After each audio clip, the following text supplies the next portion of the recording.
Hello everyone, welcome back to my channel pure blood demon season 3 का next episode लेकर आई हूँ। और thank you so much first episode में इतना पॉजिटिव रिएक्ट करने के लिए।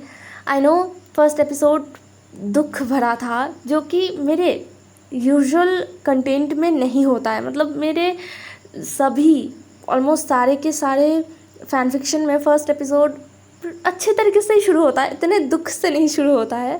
बट हर बार एक जैसा नहीं हो सकता ना। एंड मैं खुश हूँ कि आप लोगों को ये स्टोरी पसंद आया है फर्स्ट एपिसोड। तो इसका सेकंड एपिसोड शुरू करने से पहले कुछ बातें जो मैं भूल गई थी कल बोलना। ये BL है, ओमेगा वर्स नहीं है। और ये वंक्शन है, मतलब ऑब्वियसली टॉप वांगजी बॉटम विंग है। स्टोरी शुरू करने से पहले कुछ बातें। हाँ, कोलकाता में जो चल रहा है उसके बारे में ऑलमोस्ट पूरा इंडिया जानता है, सभी को पता है कि यहाँ पर कितना बुरा हुआ है। एक डॉक्टर जो हमें बचाने के लिए, हमारा टेक केयर करने के लिए अपना नींद, अपने सारे फेस्टिवल्स, इन सारी चीज़ों को छोड़कर बस बीमार लोगों की सेवा में अपना सारा टाइम लगा देते हैं। अगर उनका सेफ्टी हम नहीं देखेंगे, अगर वो सेफ़ नहीं होंगे तो क्या मतलब कैसे चलेगा। कोविड के टाइम हम सबको पता चल गया था कि डॉक्टर क्या है। बट अनफॉर्चुनेटली इतना घिनौना काम करने के बावजूद उन शैतानों को, उन राक्षसों को कोई सज़ा अभी तक नहीं मिला। हज़ारों लाखों लोगों के प्रोटेस्ट के बाद भी अभी तक जस्टिस नहीं मिला है, जो बहुत डिसअपॉइंटिंग है। तो आई फील हम सबको अपने अपने तरीके से प्रोटेस्ट करना चाहिए। एंड मुझे ऐसा फील होता है कि ये प्रोटेस्ट हमें विक्टिम के लिए नहीं, अपने लिए करना चाहिए। क्योंकि अगर वो हैवान, वो राक्षस बच गए तो अगला नंबर किसी का भी हो सकता है। कोई भी दोबारा उन हैवानों का शिकार बन सकता है। मैं बिलोंग करती हूँ एक मिडिल क्लास बंगाली फैमिली में। बहुत ही स्ट्रिक्ट फैमिली है, जहाँ पर मुझे आज तक मेरी माँ ने परमिशन नहीं दिया कि मैं अपने फैमिली के बगैर मेरे फ्रेंड्स के साथ बाहर जाऊँ, पार्क में या फिर कहीं और घूमने तक जाऊँ। आज तक मुझे परमिशन नहीं मिला, जबकि ऑलमोस्ट मेरा ग्रेजुएशन कंप्लीट होने वाला है। अपने इस पूरे पढ़ाई के लाइफ में मैंने बहुत सारे प्रोटेस्ट, बहुत सारे ऐसे कैंडल मार्च देखे हैं जहाँ पर अलग अलग टॉपिक्स के ऊपर प्रोटेस्ट किया गया था। बट एक में भी मैं शामिल नहीं हो पाई थी, क्योंकि माँ ने कभी परमिशन दिया नहीं। बट इस बार माँ मुझे खुद लेकर गई और मेरे साथ मेरी माँ भी थी। हम दोनों माँ बेटी ही इस जस्टिस के लड़ाई में शामिल हुए। हम दोनों को ही नहीं पता कि हमारे प्रेजेंस में कितना फ़ायदा हुआ है या नहीं, बट दिल के तरफ से थोड़ा सा शांति मिला, थोड़ा सा। बहुत ज़्यादा ही मैंने बोल दिया है एंड इससे ज़्यादा और कुछ नहीं बोलना है। बस इतना ही कि प्लीज़ बी सेफ़। एंड चलिए शुरू करते हैं आज का एपिसोड।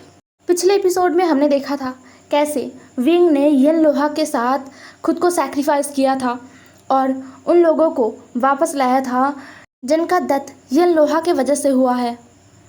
विंग के इस काम से बहुत लोग जो लालच के मारे येन लोहा को पाना चाहते थे, उनका जो लालच का वो नज़र है ना, वो एकदम क्लियर हो चुका था और वो अपनी गलतियों को समझ चुके थे कि हाँ, लालच सब नहीं होता है और ये अच्छी चीज़ भी नहीं होता।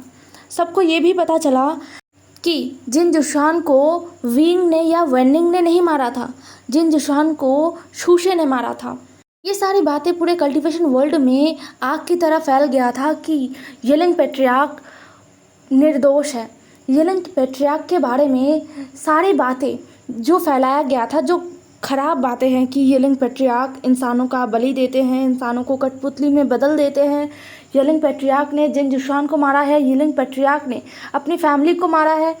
ये सब एक झूठी अफवाह है। ये पूरे कल्टिवेशन वर्ल्ड को पता चल गया था और देखते ही देखते विंग सबके लिए एक देवता बन गया था। अजीब है ना, लोग जब जिंदा रहते हैं तब कोई भी इतना इंटरेस्ट लेकर उनके बारे में नहीं सोचता है। बस जो सुनने में आया है उसको ही भरोसा कर लेते हैं, और सबसे ज़्यादा तो लोगों की बुरे बातों को, मतलब एक इंसान की अच्छे बातों को लोग याद रखें या ना रखें, लेकिन बुरे बातों को लोग बहुत अच्छे से याद रखते हैं, बहुत अच्छे से। तो वही विंग के ज़िंदा रहने के टाइम हुआ था। जो जैसे विंग के बारे में कहता गया, लोग उसी को ही भरोसा करते रहे। लेकिन जब विंग मर गया तब सबको अब रिग्रेट हो रहा था। सब अब विंग को भगवान की तरह पूजा कर रहे थे, जबकि विंग है ही नहीं।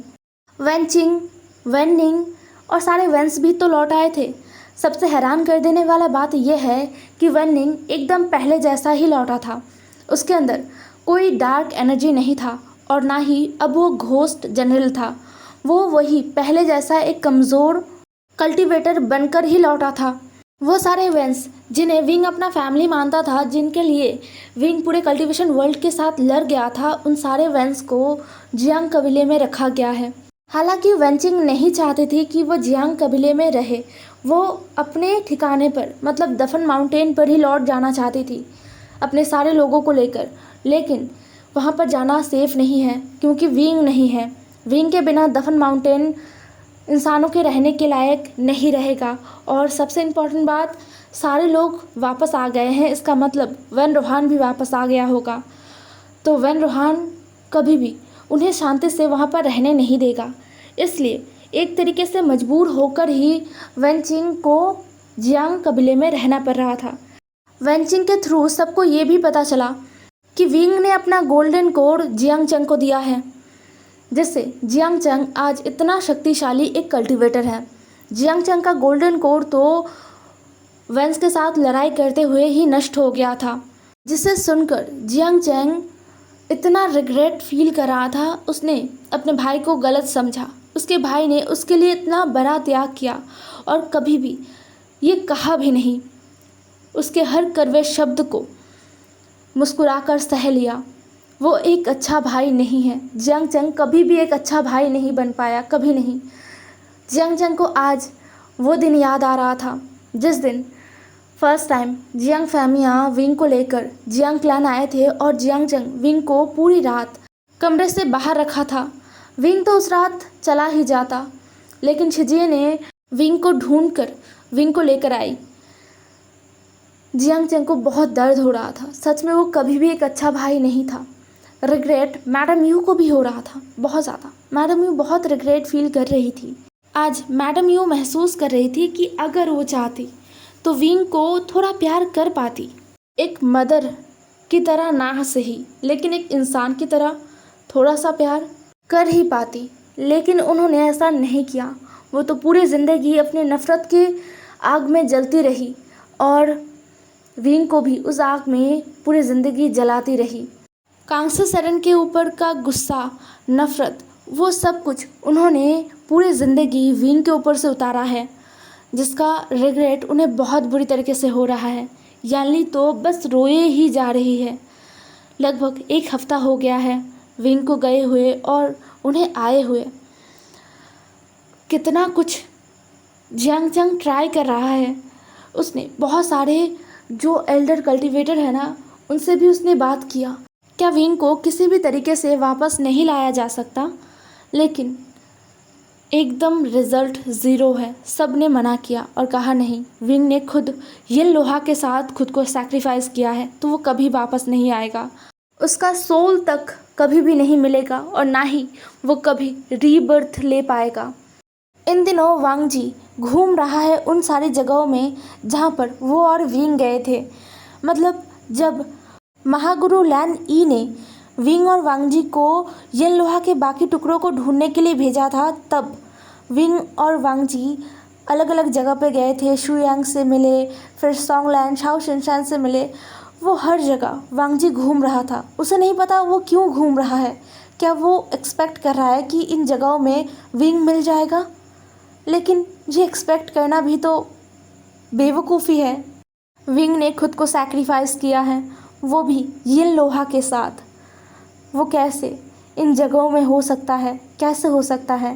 वांग जी को पता है कि वो बेवकूफ़ों की तरह घूम रहा है। उसके घूमने का कोई फ़ायदा नहीं होगा, लेकिन फिर भी वांगजी घूम रहा था।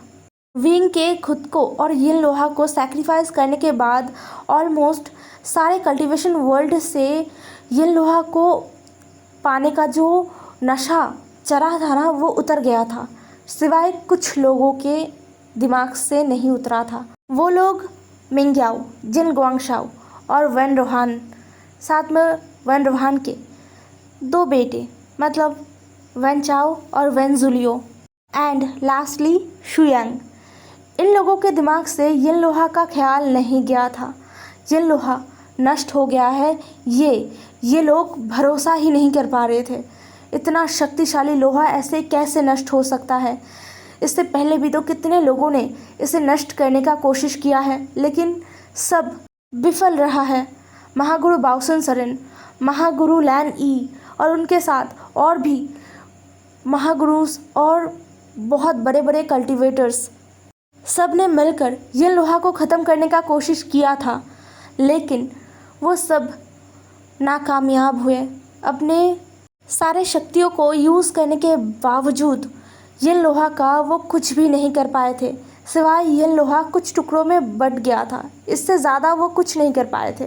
और फिर उन लोगों ने क्या किया, उन टुकड़ों को छुपा दिया, जिसे वैन रोहान ने इकट्ठा कर लिया था, लेकिन वो वी वुशान, उसने सब कुछ बर्बाद कर दिया। और अब उसने यिन लोहा को सैक्रिफाइस कर दिया। क्या ये मजाक चल रहा है? सब बहुत ही ज़्यादा गुस्से में थे, लेकिन इनमें से कोई भी एक दूसरे से इस बारे में बात नहीं कर रहा था। सब अपने अपने दिल में विंग के लिए नफ़रत भर रहे थे बहुत बुरी तरीके से, लेकिन जिसके लिए वो नफ़रत भर रहे थे वो तो अब नहीं रहा ना, तो फ़ायदा भी क्या है। वहीं से कहीं दूर, बहुत दूर एक अलग किंगडम है जिसका नाम है लियांग किंगडम। लियांग किंगडम कोई मामूली किंगडम नहीं है। इस किंगडम को द हेवन ऑफ अर्थ कहा जाता है, क्योंकि ये बहुत ही विशाल किंगडम है। मतलब सारे clans, Lan clan, Jiang clan, Wen clan, Jin clan, Nie clan, Xu clan, Mo clan, इन सारे क्लैन्स को मिलाकर जितना बड़ा किंगडम बन सकता है, उससे भी कई गुना ज़्यादा बड़ा लियांग किंगडम है, जहाँ का emperor Liang Feng Liang kingdom का 19वां एम्परर है और उनकी एम्प्रेस लियांग विंग है।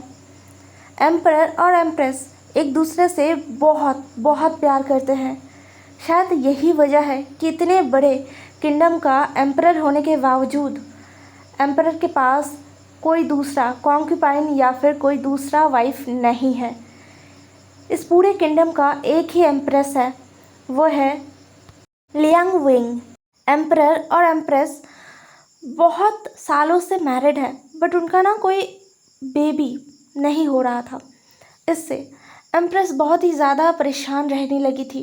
वो बीमार भी हो गई थी, क्योंकि धीरे धीरे लोगों में ये बातें फैल रहा था कि एम्प्रेस कभी भी बेबी बर्थ नहीं दे पाएंगी और इतने बड़े लियांग किंगडम को उसका अगला वारिस नहीं मिलेगा, जो बहुत ही शेम का बात है। इसलिए एम्प्रेस एम्परर को प्रेशराइज करने लग गई थी कि एम्परर, आपको किसी और के साथ एक बेबी करना होगा, इस किंगडम को आपको एक वारिस देना होगा, आप मैरिज कर लीजिए। बट एम्परर ऐसा नहीं कर रहे थे। उनके लिए उनकी एम्प्रेस ही सही है। वो अपनी एम्प्रेस के बिना किसी और वाइफ या कॉन्क्यूपाइन को नहीं रखना चाहते, तो नहीं रखना चाहते। लेकिन आज इतने सालों बाद एम्परर और एम्प्रेस के लाइफ में खुशियों का बहार आ गया था, क्योंकि एम्प्रेस प्रेग्नेंट थी, जो मिरेकल था, एकदम मिरेकल। लेकिन ये इतनी खुशी की बात है कि पूरे लियांग किंगडम में जश्न का माहौल हो गया था। उसके बाद धीरे धीरे दिन बीतता गया। एम्प्रेस का जो प्रेगनेंसी है उसका भी दिन बीतता गया। 1 महीना, 2 महीना, 3 महीना, ऐसे करते करते 9 महीने तक एम्प्रेस ने उस खुशी को महसूस किया, जो खुशी हर एक होने वाली मदर महसूस करती है, अपने अंदर एक छोटी सी ज़िंदगी को धीरे धीरे बढ़ते हुए महसूस करती है। एम्प्रेस और एम्परर ने अपनी माँ और बाबा बनने का जो ये पहला सुख उन्हें मिल रहा है, जो ऊपर वाला उन्हें दे रहा है, इसे एंजॉय करते हुए 9 महीने तक पहुंच गए थे। और देखते देखते वो दिन भी आ गया था जिस दिन एम्प्रेस ने बेबी को बर्थ भी दिया था। उन्हें एक बेबी बॉय हुआ था। मतलब लियांग किंगडम का अगला वारिस आ गया था, जो किंगडम के लिए बहुत बहुत खुशियों भरा एक दिन था। पूरा किंगडम सज उठा था दुल्हन की तरह, हर जगह खुशियाँ मनाया जा रहा था और सबसे ज़्यादा खुश तो एम्परर और एम्प्रेस थे। अच्छा, मैं एक बात क्लियर कर देती हूँ, वुयिन और वीइंग दोनों अलग हैं। ओके, तो चलिए शुरू करते हैं फिर से। एम्परर लियांग फिंग ने अपनी वाइफ वुयिन से कहा, वुयिन, तुम हमारे बच्चे का नाम रखोगे। चलो बताओ, क्या रखना है हमारे इस नन्हे शहजादी का नाम? वुयिन, जो अपने गोद में सो रहे शहजादे को देख रहा था और पता नहीं उसके दिमाग में क्या आया, उसने कहा, लियांग वीइंग, मेरा वी। ये कहते हुए वुयिन अपने छोटे से बच्चे के फोरहेड पर किस कर देता है। वहीं से शुरू हुआ विंग का बड़ा होना, उसे अपने माँ और बाबा का प्यार मिलना। पूरा लियांग किंगडम विंग को अपने पलकों में बिठा कर रखते हैं, क्योंकि ये उनका इकलौता राजकुमार है और उनका राजकुमार दिल का बहुत अच्छा है, एक नेक राजकुमार है जो आगे चलकर लियांग किंगडम को बहुत अच्छी तरीके से संभालेगा। ये सबको पता है। विंग, जिसके अंदर बिल्कुल भी वो घमंड नहीं था कि मैं राजकुमार हूँ या फिर मैं ही सबसे बड़ा हूँ और सब मेरे नीचे हैं, ऐसा कोई घमंड नहीं था। इसके पीछे शायद ये भी वजह है कि लियांग फिंग और लियांग विन, ये दोनों ही विंग को बहुत ही लाड प्यार के साथ बड़ा तो कर रहे थे, लेकिन उसे सही शिक्षा दे रहे थे। बट एक चीज़ तो है, विंग तो विंग होगा, वो अपनी शैतानियों से कैसे बाज आ सकता है? उसके शैतानियों से भी पूरा लियांग किंगडम थोड़ा परेशान है कि उनका राजकुमार पूरा बंदर है। मतलब ट्रीज में चढ़ जाना, तालाब में कूद जाना, लोटस सीड्स को खाना और सबसे इम्पॉर्टेंट लड़कियों के साथ फ्लर्ट करना। जो छोटे छोटे बच्चे नहीं समझते वो विंग आसानी से समझ जाता है। बट फिर भी राजकुमार विंग सबका लाडला है, सबका। युद्ध कला, शिक्षा, राजनीति, इन सारी चीज़ों पर विंग को हराना नामुमकिन है। एम्परर लियांग फिंग बहुत हैरान हो जाते हैं कभी कभी अपने 10 साल के बच्चे को देखकर, क्योंकि उनका 10 साल का बच्चा उनके इस इतने बड़े सभा में जो मंत्री, जो उन्हें सलाह देने का काम करते हैं, जो सलाहकार, उनसे ज़्यादा समझदारी की बातें कर देता है कभी कभी, और जो सब एक्सेप्ट भी करते हैं, क्योंकि विंग का बात कभी गलत नहीं होता, विंग के फैसले कभी गलत नहीं होते। एम्प्रेस विन, जो अपने विंग से, अपने वी से बहुत ज़्यादा प्यार करती है। विंग के बाद वो कभी प्रेग्नेंट नहीं हो पाई थी और ना ही उन्होंने कभी इस बारे में सोचा कि उन्हें एक और बेबी चाहिए, क्योंकि विंग के अंदर ही उनका सारा सुख है। विंग वो है जिसने उन्हें पूरा किया है। तो एम्परर और एम्प्रेस ने कभी भी दूसरे बेबी के लिए कोशिश भी नहीं किया और ना ही इसके बारे में सोचा है। तो विंग ही उनका इकलौता बच्चा है जिससे एम्प्रेस बहुत प्यार करती है, बहुत ज़्यादा। उनका वी इतने प्यारे तरीके से स्माइल करता है कि कभी कभी एम्प्रेस भूल ही जाती है कि उन्हें कहना क्या था। विंग के वो बनी तीत जिसे दिखाकर वह अपनी माँ को हमेशा अपने मोह में एकदम जकड़ के रखता है। उसकी माँ से हमेशा वो डांट खाते खाते बच जाता है। विंग कुछ कर बैठता है, मतलब शायद उसने आज बहुत ऊंचा किसी पेड़ में वो चढ़ गया और गिर गया, थोड़ा बहुत उसे चोट लगा और एम्प्रेस को इस बारे में पता चल गया। एम्प्रेस बहुत वरीड हो गई। वो आई और उन्होंने सोच कर रखा कि वो आज विंग को डांटेंगी, लेकिन विंग का वो बनी टीथ दिखाकर स्माइल करना और ये कहना, माँ मैं तो ठीक हूँ, मुझे बिल्कुल चोट नहीं लगा। आपको क्या लगता है कि आपका वी इतना कमज़ोर है कि उसे बस थोड़ा सा गिरने से ही चोट लग जाए? ये कहते हुए जो विंग स्माइल करता है ना, उससे एम्प्रेस सारा गुस्सा भुला देती है और विंग को अपने बाहों में अपने सीने से लगा लेती है। इन माँ बेटों का ये सारा कारनामा एम्परर लियांगफिंग बस देखते हैं और हंसते हैं। एम्परर लियांगफिंग अपने आप को इस पूरे दुनिया का सबसे हैप्पीएस्ट पर्सन समझते हैं, जिनके पास उनका बच्चा, उनका प्यार, उनका वाइफ सब है। हे एवरीवन, आज का एपिसोड यहीं पर ख़त्म होता है। ज़रूर बताना आज का एपिसोड कैसा लगा आप सबको। बाय बाय, कल मिलेंगे एक न्यू एपिसोड में एंड हैप्पी रक्षाबंधन।